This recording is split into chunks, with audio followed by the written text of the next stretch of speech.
La puerta mosquitera chilló a mis espaldas mientras me secaba las manos con el trapo. Acababa de enjuagar la cafetera cuando mi celular vibró sobre la barra.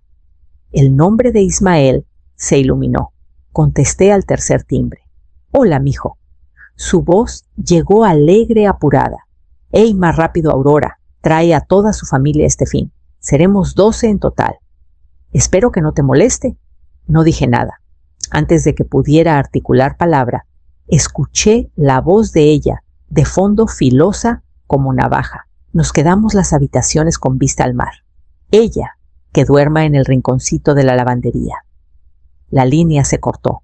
Me quedé ahí parada un buen rato, el teléfono aún en la mano, el trapo, hecho un nudo entre mis dedos.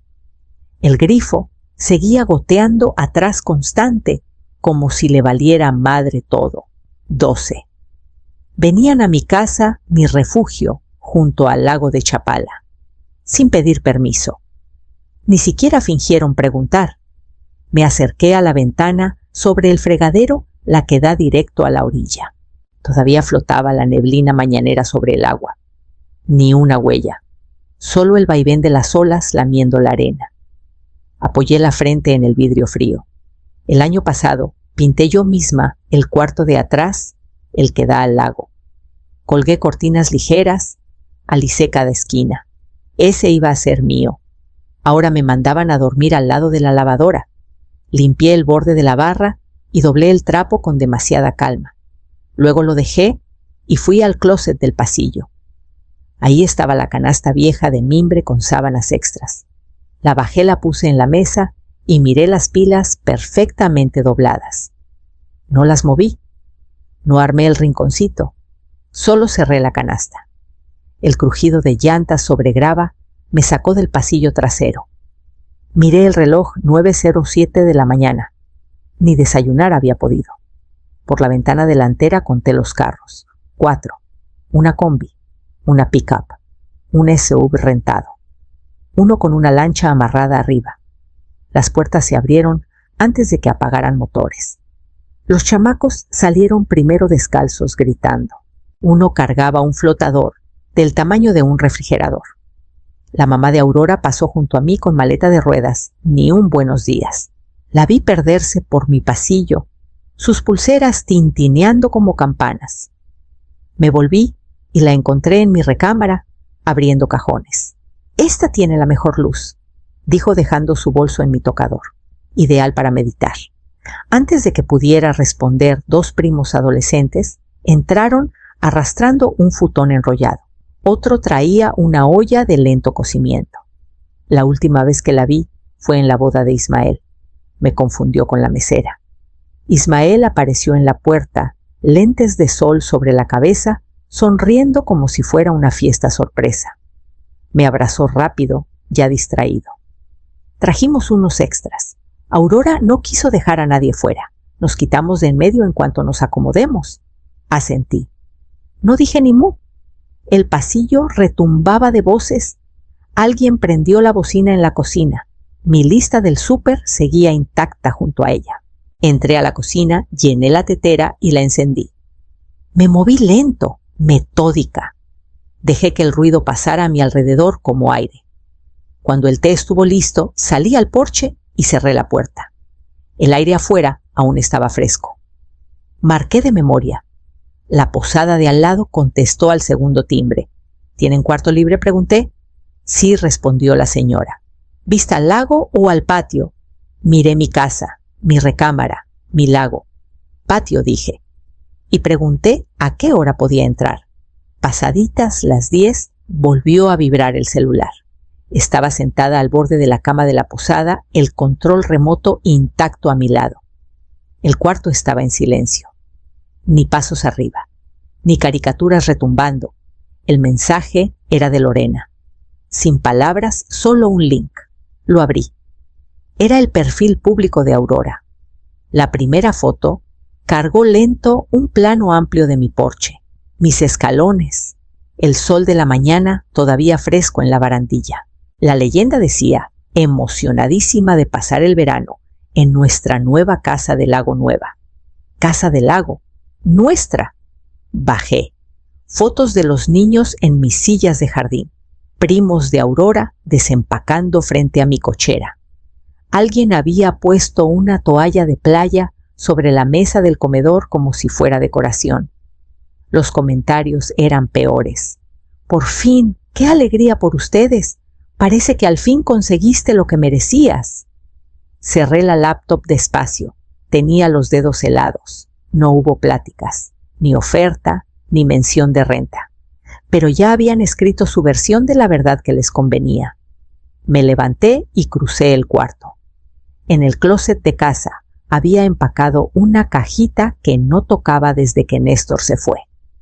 Esa caja no era sentimental, no tenía cartas ni fotos, guardaba documentos, de esos que nadie cree necesitar hasta que es demasiado tarde.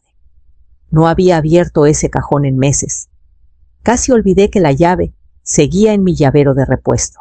Pero ahora, parada en un cuarto ajeno, mientras mi casa iluminaba el timeline de alguien más, supe que era hora de revisar. Metí la mano al bolso, guardé la llave en el bolsillo y empecé a caminar de regreso a casa. El cajón se atascó un segundo antes de ceder con un suspiro, como si supiera que lo evitaba. Adentro olía a papel y polvo. Saqué la carpeta manila y la puse en la mesa de la cocina. El fideicomiso estaba donde lo dejé firmado, sellado, notariado en septiembre pasado. Cada página llevaba solo mi nombre, ni de Ismael, ni de Aurora, solo mío. Debajo la escritura de la casa y una carpeta marcada Manual del Sistema. Recordé al técnico que instaló todo el año pasado. Podrás controlar cada circuito desde el celular, me explicó mientras me enseñaba la app. En ese momento solo quería la comodidad, luces automáticas, temporizadores para el calentador. No pensé que lo usaría para defenderme. Por la ventana veía el brillo de las luces del porche sobre la arena. Reías lejanas, flotaban en el aire abierto, de esas que suenan cuando la gente se siente demasiado en casa ajena. Pensaban que callaba porque era débil, que mis manos eran suaves porque dejé de trabajar. No sabían que esas mismas manos firmaron presupuestos de millones, equilibraron cuentas que hubieran enterrado a un descuidado. Busqué en contactos.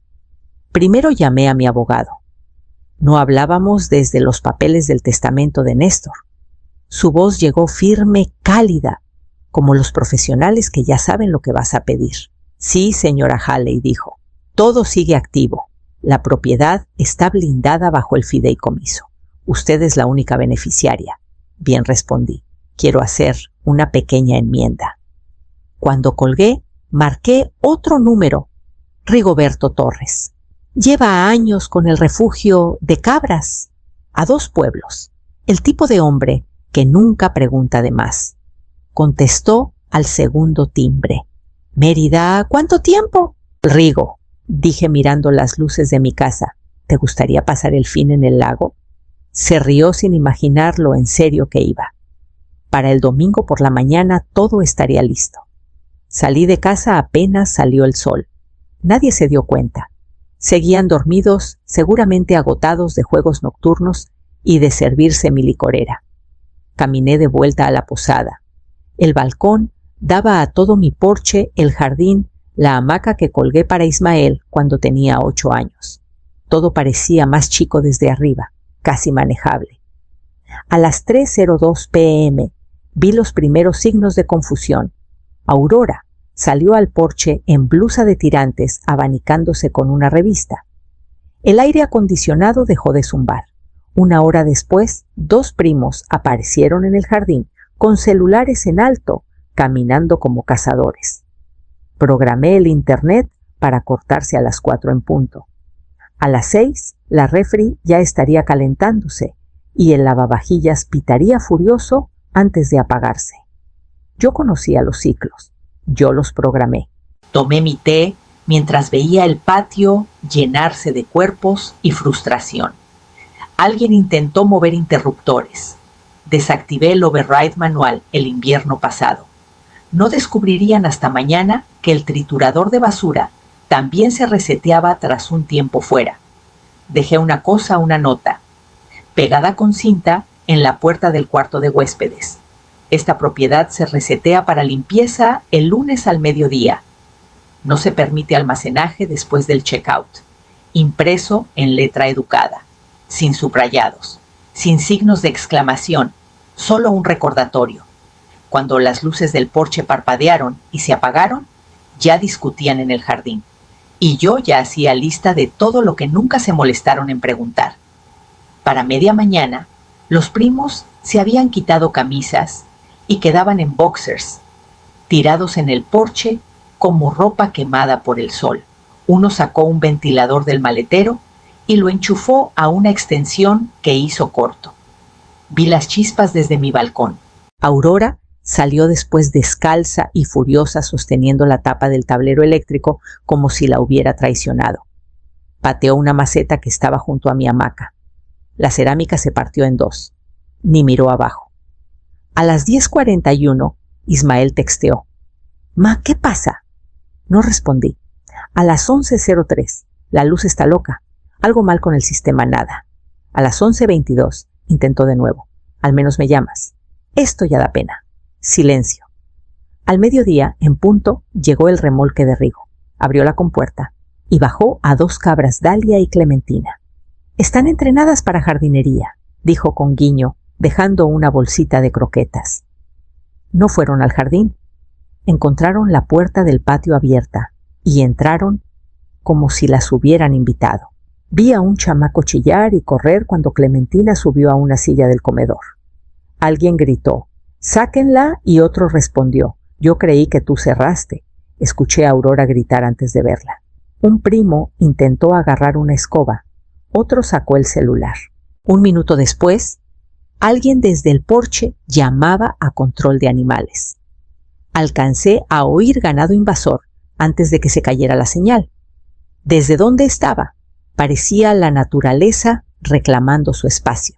Saqué el sobre del bolso, destapé mi pluma y empecé a escribir nombres completos letra clara.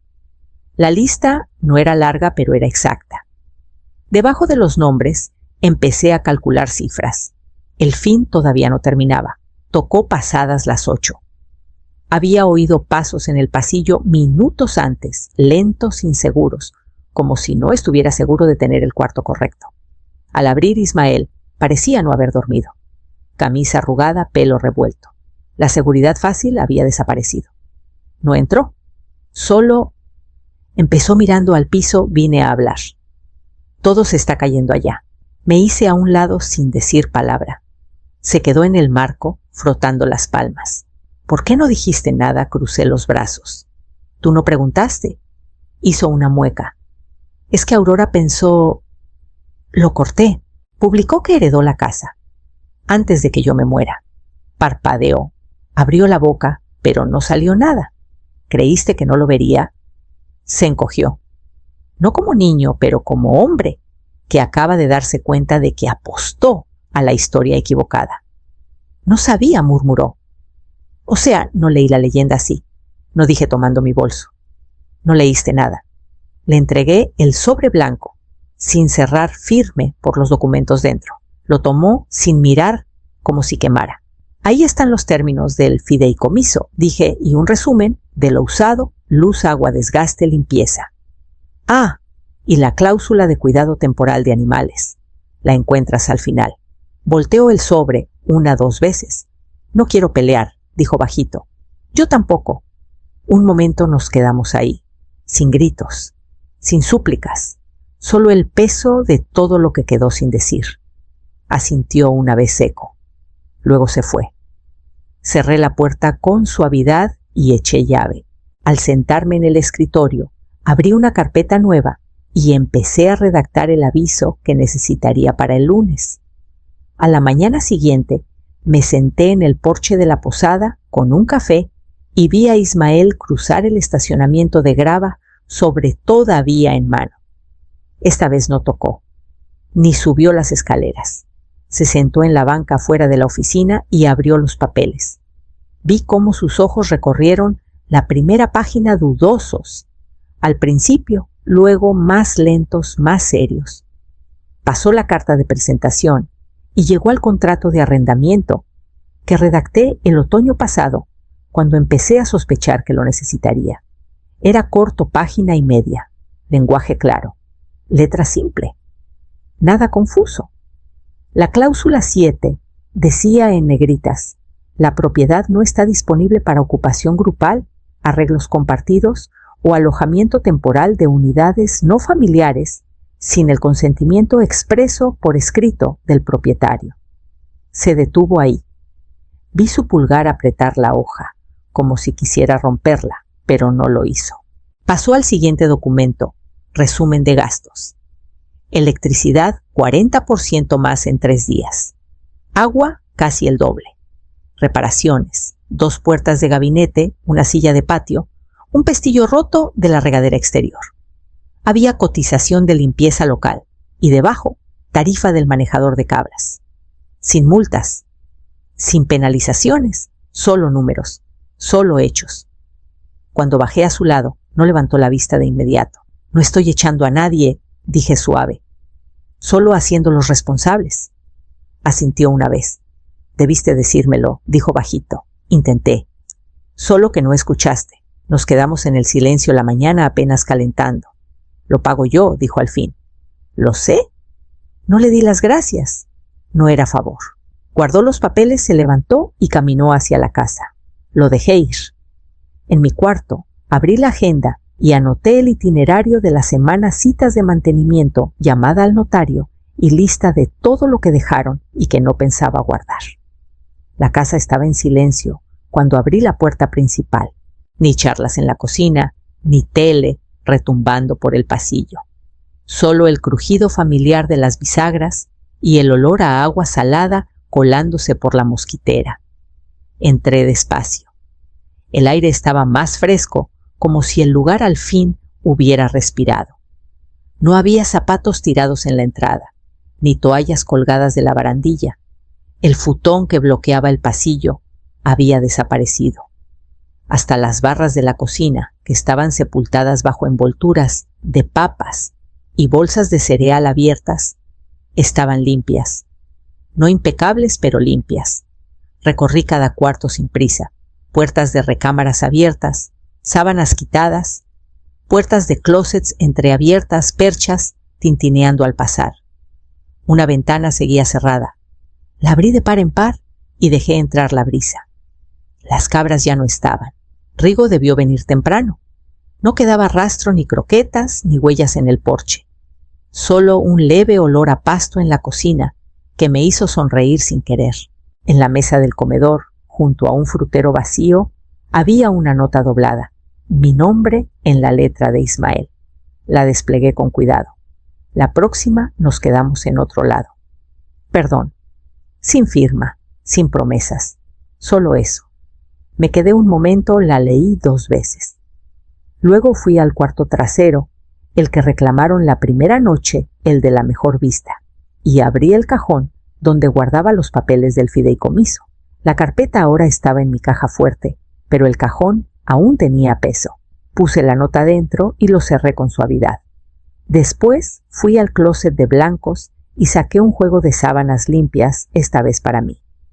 Mientras recorría la casa, el piso ya no se sentía de nadie más. Para la tarde la tendría como antes de que llegara, y esta vez no la dejaría abierta.